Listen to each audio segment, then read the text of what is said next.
Hey,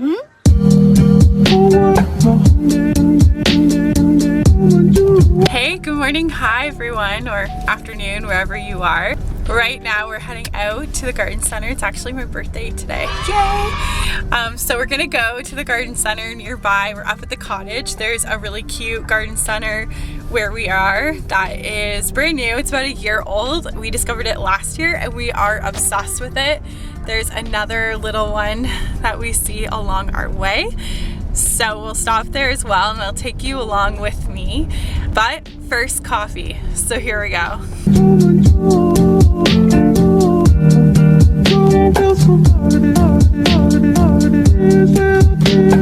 Okay, here we are at the Bala Garden Center. Are you ready, Stephanie? Yeah. Yeah? What's special about today? Today is my birthday. Yeah? How old are you today? 30 and thriving. 30 and thriving. Well, here we go. We're gonna get some new plants for the garden. Yeah, See what they got here. Bala. Here we go.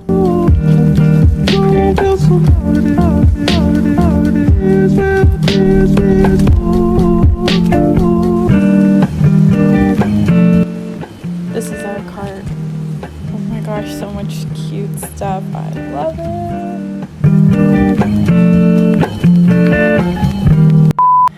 Hey guys, so we're back from the cottage. We had a lot of fun. It was my birthday, like I had said before, and we went through and did a bit of a garden center shop. There was about 3 that we went to that were at our cottage that were really fun to go to. I basically kind of looked at everything and just grabbed things I thought were interesting. There are still more plants that we have to get, but I figured with all the plants we have right now, it'd be fun to go through together and just do a little bit of a vegetable, fruit, and herb plant haul before I get them in the ground. Also, I do want to do a DIY garden planter that's just for your porch, or if you're in a small space like a balcony, that's really fun. We can do that as well. So let's get right into it. So many plants. Okay, so our first one is this French marigold. Super pretty. I am gonna plant them beside my tomatoes. I don't really like the traditional orange marigold. I know those are really pretty, but for me, I like a little bit of a softer color. This yellow is really pretty because I had that orange color last year. Okay, so the next one we have is a kale. Now, last year, kale was our greatest producer. We love kale. We were making kale Caesar salads. We had so much that we were giving it to tons of people. I would make kale Caesar salad wraps, or we would have a kale Caesar every single night. We also always put kale in our smoothies, and you can also collect it and chop it up if you want it chopped up, and you can freeze it, and then that way you can cook with it when the gardening season is over, or if you just want to throw it in smoothies. For me, a smoothie isn't a smoothie without spinach or kale. So this one, it's called Toscano kale. I'm probably saying that wrong, but I know it's also called dinosaur kale, and it's called dinosaur kale because of the texture. But this kale, I really liked it last year because it wasn't like a curly kale. I noticed that this one did a little bit better with the bugs. For some reason, for me, the traditional curly kale, the bugs, it was like they knew what it was, they recognized it, and they just went for it. Okay, so another kale. This one is called a flowering kale, so it's more ornamental. I did Google it. You can eat it. This is what the tag looks like, but they say it's a bit more bitter. So I was thinking about putting it in an area in the garden and then deciding later on if we want to try it or if we don't. I do know it looks really cute in fall arrangements, so we could always grow it, and then when we go towards the end of the summer, use it in some really cool arranged leafy greens. So there's nothing like a salad straight off your deck, your patio, or your garden. This one is a lettuce salad bowl.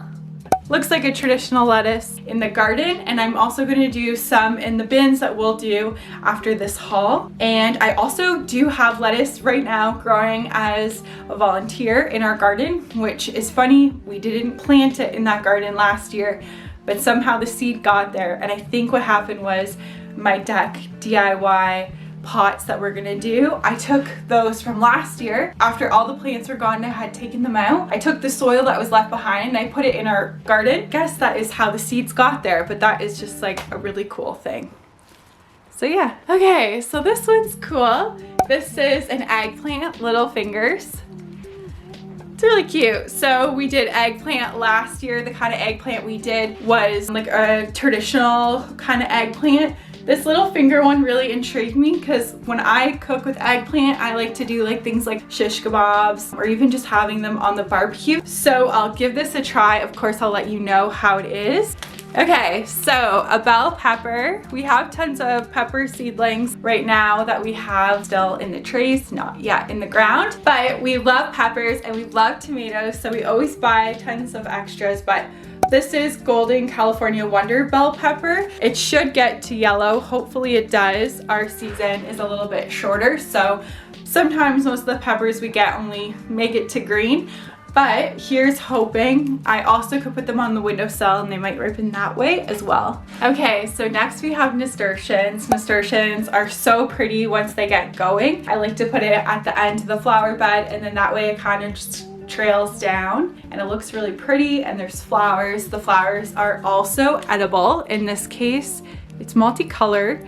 The one I grew last year was like a peachy orange. That was really super pretty. I loved it a lot, and it was nice having this kind of, it's not vining, but like this long graceful plant growing at the edge. It's also good for butterflies and attracts bees. This says attracts birds. I'd rather it didn't, but hopefully hummingbirds. Okay, my next one is this red basil.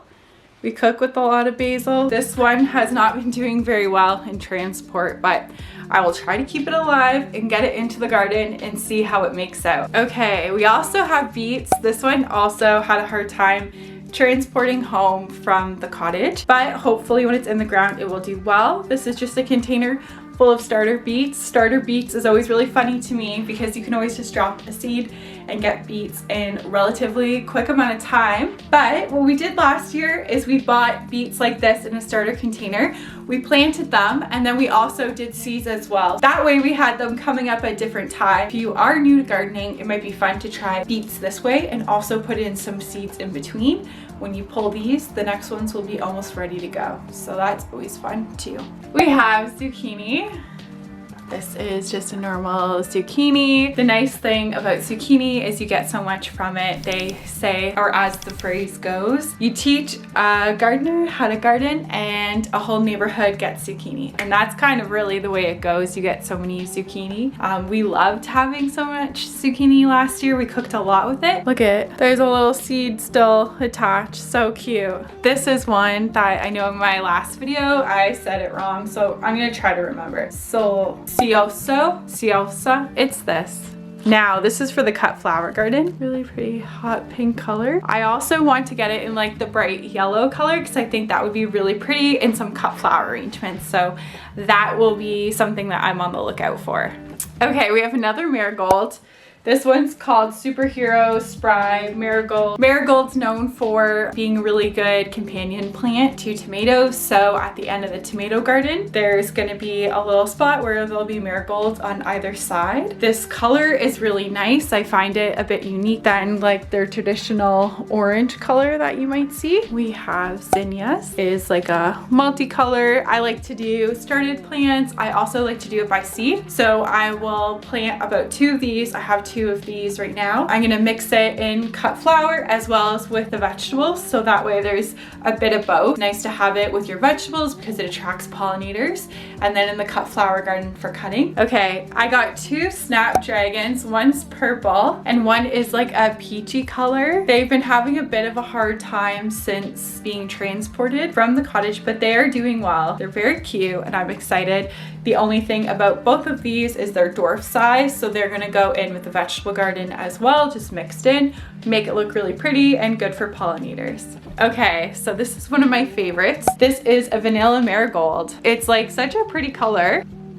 I love the off-white kind of yellow color. I thought it was very sweet and looking forward to seeing this one grow. Okay, so this one's fun. So this is a dahlia. This one, the lady who worked there, I asked her what kind of dahlia it was, and she said she didn't know. They had done a few without labeling and then they couldn't remember what it was. So she said it's a surprise, and I was totally up for that. So I'm looking forward to finding out what color this one is. Okay, we have 2 more dahlias. Both of these are dwarf size. So they look like this. Both of them have a couple like a deadhead already, but I'm looking forward to these. These will also go in the vegetable garden for a little pop of color and fun. I was a little disappointed when I figured out that they are dwarf size. Actually, you know what? It doesn't say on them. So I'm wondering, maybe it isn't dwarf size. Comment below if you know and if you think this might be like a full-size dahlia, or if you think it might be dwarf size, let me know because I am curious where I should plant this guy. Okay, so we have 2 peppers. This one is a pepper sweet banana, nice and tall. And then we have this one, which is a pepper hot banana. Like I said, we have tons of different types of peppers that we already started, but it's fun having them at different heights, different ages. So then that way we can bear all kinds of fruit at different points in the summer. Okay, so we have spicy basil. This one's called Basil Spicy Globe. Looks like this. And to me it smells spicy, which is kind of cool. It doesn't smell like normal basil. I love basil, so I'm looking forward to trying this. And this one I have, of course, is a dill. This one doesn't smell. But yeah, just like a traditional dill. Okay, so we have Emily basil and we have Mojito mint. These are gonna go into our little herb planter that we'll make in this video. Mint was kind of like one of my favorite things last year. Every single morning I would cut up pieces of lemon, put it in water in a mason jar with tons of mint in it, and it would be like so refreshing. Sometimes I would add strawberries or cucumber, and it's just like a refreshing summer drink. Also this year I've been really into making mixed drinks and changing it up from having like a cooler or something, just making drinks. And I think making like a basil strawberry lemonade is really fun, and also doing different things with the mint like mojitos could be cool too. Italian oregano last year we did it in the herb planter as well. Oregano, I love it for like Italian style cooking. I also would take it often and dry it in the kitchen, just hang it to dry, and I would chop it up and put it in a jar, and then we used all of those herbs all winter long, which is nice. So now that we're getting low on all those dried herbs, I'm ready for these to grow a little bit bigger so we can do the same again. And then I have traditional curled parsley. This one looks a little stressed from the drive home. Also, a tip about mint is very invasive in the garden. So when you're planting your mint, consider giving up a space that you know you won't mind when it grows and it grows and it grows. Having it in a herb garden planter like we're gonna make and do like a DIY herb garden, you don't really have to worry about that as much. I was clipping and cutting it so much that I wouldn't get as crazy. But if you're putting it in a garden where you only have a small amount of square footage, I would just be conscious of where you put it because it will take over and it will grow. Okay, so we have this very large tomato. I think it was, let me check if I can find it. I believe it's Sweet 100 cherry tomato. It's very big compared to our seedlings that we have, so that makes me super excited because that means we're that much closer to getting some fresh eating tomato. Okay, so we have this big boy. This is called a Sun Affinity, which is an annual sunflower. I was just excited because we've never done sunflowers before. In my last video, I'll link it above or below, where we talked about cut flowers and doing a cut flower garden. Sunflower has been on the list for me. I was just excited when I saw how big it was. The bud at the top is really nice too, what the tag looks like. So yeah. Okay, so these guys, they're just loving their life. They have grown so much since we've gotten them. They are 2 berry basket pink strawberries. Okay, and then one more thing I wanted to show you guys. This is one of our dahlia bulbs that we started in our cut flower garden tutorial. Now, this one is a creamsicle orange dahlia. So we just got a little bit sprouting. So this will probably be a little bit late to the cut flower game, but every day it's growing a lot. So I'm very optimistic and I'm looking forward to it. Now, let's get into our herb garden DIY. So grab a drink, grab a coffee, grab a glass of wine, and let's get started. So now we're gonna start our DIY herb planter. You can choose whatever herbs you want. 6 is probably the maximum I would do in my size. It's even kind of pushing it things out. Some things may not do as well in the heat of summer, so you can always rotate them out for other things. So now you're gonna wanna pick out your container. This container here I actually bought last year from Walmart, but they do still carry it. It's an ice bucket, which is kind of fun. It's like a galvanized metal, which I believe means it won't rust. It also comes in black, which I'm gonna pick up 2 more. I think they're around $18 Canadian. They look like very like cute farmhouse, like a trough style. I looked at actual troughs for gardening and they were so expensive, but I get it, it's probably the metal or whatever. So this is a cheap way of getting that same look. I also took a drill. I just drilled in 4 holes in the bottom and 1 on the side. And that just allows the water to drain out. Without that, your roots would just get too damp. So make sure if you are using this Walmart ice bucket that you do drill holes in the bottom because that's super important. Okay, and you're gonna want some kind of soil. In this case, I'm just using potting soil, but you could use like a triple mix, a mix for vegetables, whatever you like. You'll probably just only need a bag. I grabbed 2 this morning because I knew I had a couple other projects I wanted to do. All you're gonna do, sorry, my hair is going crazy. So windy out. Okay, so all you're gonna do is just take your potting soil. I like to use the bench or anything that's higher than the container, so I don't have to lift too much, and it makes it really easy just to pour it in. So just open it up and basically dump it in. Now this soil is pretty moist, I would say. Again, I hate that word, but woo! You don't need to add water to it. It'll be wet as it is. Okay, so you're just gonna spread it out. I did about 1.5 bags of the 30 liters of potting soil, almost to the top, because with 6 plants growing, you really want all the nutrients that they can get. They're sharing the soil, right? So as much as possible that you can do is good for your container. This is what the soil looks like right now. I have our plants handy right above, so all 6 are gonna go in here. I'm just gonna take a minute to think about placement for which herbs beside which. Mint, like I said, is pretty invasive, so that little guy's gonna kind of go off in a corner on his own so he doesn't take over the rest if I don't keep a close eye on him.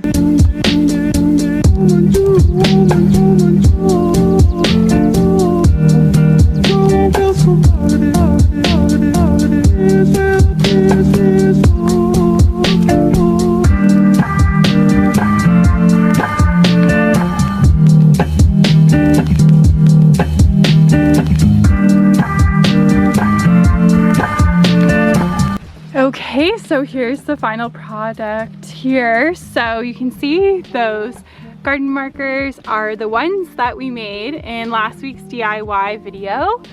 So if you made them along with me, plug yours in. If you haven't yet, make sure you check above or below.